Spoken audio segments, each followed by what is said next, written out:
ભાવનગરમાં આરએનબી અને પીડબ્લ્યુડી વિભાગ દ્વારા રહેણાંકના મકાનો ખાલી કરવાની નોટિસ આપવામાં આવતા રહીશો આકરા પાણીએ। ભાવનગર શહેરના મધ્યમાં જેલ નજીક આવેલા એનસીસી ઓફિસની પાછળના ભાગે આશરે 100 વર્ષ કરતા વધુ સમયથી રહેણાંકના મકાનો આવેલા છે।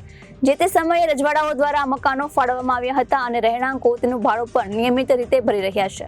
ભાવનગરમાં આરએનબી અને પીડબ્લ્યુડી વિભાગ દ્વારા રહેણાંકના મકાનો ખાલી કરાવવાની નોટિસ આપવામાં આવતા રહીશો આકરા પાણીએ। ભાવનગર શહેરમાં મધ્યમાં જેલની નજીક આવેલા એનસીસી ઓફિસની પાછળ આશરે 100 વર્ષથી વધુ સમયથી રહેણાંકના મકાનો આવેલા છે। જે તે સમયે રજવાડા દ્વારા આ મકાનો ફાળવવામાં આવ્યા હતા, તેનું ભાડું પણ રહીશો નિયમિતપણે ભરી રહ્યા છે। ત્યારે ગતરોજ પીડબ્લ્યુડી અને આરએનબી વિભાગ દ્વારા આ જમીન ખાલી કરી આપવાની નોટિસ પાઠવવામાં આવતા રહીશો રોષે ભરાયા હતા।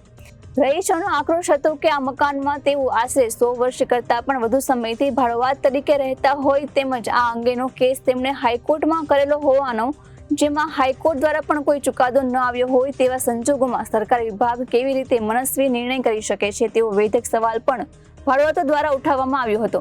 હાલ 15 દિવસની નોટિસ પીરિયડ હોય, આવનારા સમયમાં રહીશો દ્વારા તંત્ર સમક્ષ વિરોધ તેમજ આક્રમક રજૂઆત કરવામાં આવશે તેવું જણાવ્યું હતું। Reporter Firoz Malek, ABC news, Bhavnagar. તમારું નામ? તેનુબેન હલારુબેન કુરેશી, કઈ જગ્યા રહ્યો? પાનવાડીમાં હોમગાર્ડ ઓફિસની પાછળ। અને હું અહીંયા મારા ફાધર છે ને નીલમબાગમાં ગાડી ચલાવતા, એટલા વર્ષ 100 વર્ષથી રહીશ, પણ મારા 75 વર્ષ થયા। તો હું આ બધા પાડવાનું આવ્યું તો રાખી રાત પૂરતા નથી, અને આ બધું ભેગું કર્યું, અને હું કાંઈ કરી નથી શકતી।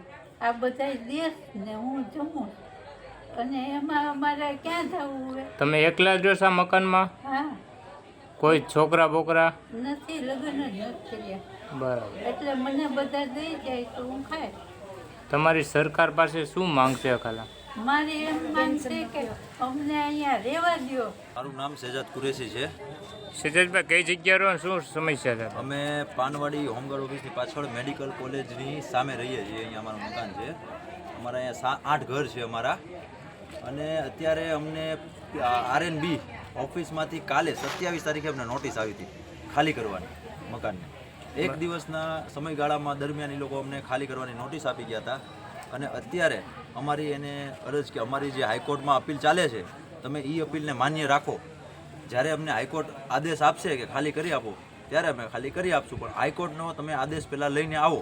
એ આદેશથી એ લોકો અત્યારે તો જતા રહ્યા છે, પણ એ લોકો અમને એવું કહીને ગયા છે કે 15 દિવસમાં તમારે ત્યાં પાછા આવશું અમે, કોઈ નોટિસ લીધા વગર, કોઈ હાઈકોર્ટનો આદેશ લીધા વગર તમારી પાસે અમે આવી ને તમારા મકાન અમે ખાલી કરાવી જશું। પણ અમે એમને એક જ રજૂઆત કરી છે અત્યારે કે અમને તમે હાઈકોર્ટનો આદેશ આપશો, કોર્ટનો આદેશ આપશો, કોર્ટનું જજમેન્ટ લઈને આવશો, ત્યારે અમે સ્વેચ્છાએ કોઈ રોકટોક વગર આ ઘર ખાલી કરીને વયા જવા તૈયાર છીએ। અમને તમે કોર્ટમાંથી આદેશ આપો, મૌખિક નહીં, તમે કોર્ટનો આદેશ આપો અમને, હાઈકોર્ટનો આદેશ। અમારી ઓલરેડી હાઈકોર્ટમાં 1 મહિના પહેલાં અપીલ દાખલ થઈ ગઈ છે, પણ હિયરિંગમાં હજી આવ્યું નથી। એ માટે અમે પણ હાઈકોર્ટમાં ગયેલા છીએ, અમારો કેસ હાઈકોર્ટમાં ચાલે છે। તો એ અમને કોઈ સંજોગો સિવાય હાઈકોર્ટનો નિયમ ન આવે, રૂલ્સ ન આવે ત્યાં સુધી અમને એ ખાલી કરાવી શકે નહીં। કેટલા વર્ષ જૂના મકાન છે?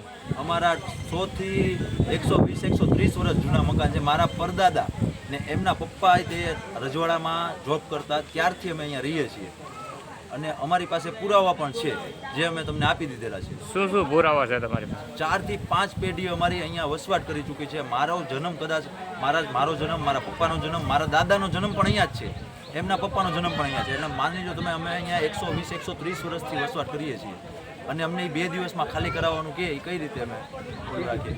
હા, વરસથી પહેલા કાંઈ ઝાડવું પડી ગયું હતું કે નુકસાન કરવું?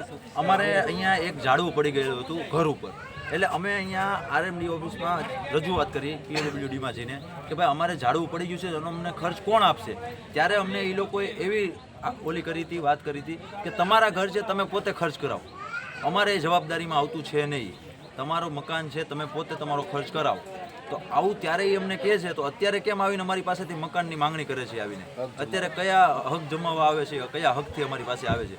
જ્યારે અમે મુસીબતમાં હોઈએ છીએ ત્યારે એમ કહે છે અમને કે તમારું છે, અને જ્યારે હવે અમને ખાલી કરાવવા કયા અંદાજે આવે છે? અત્યારે તમારી માંગ પૂરી નહીં થાય તો તમે શું કરશો આગળમાં? અમારી માંગ પૂરી નહીં થાય તો અમારામાંથી અહીંયા તે બધા દવા પીને પડી જવા પણ તૈયાર છે. અમે અહીંથી અમારી માંગ એ જ છે કે અમને હાઈકોર્ટ આદેશ આપે બસ.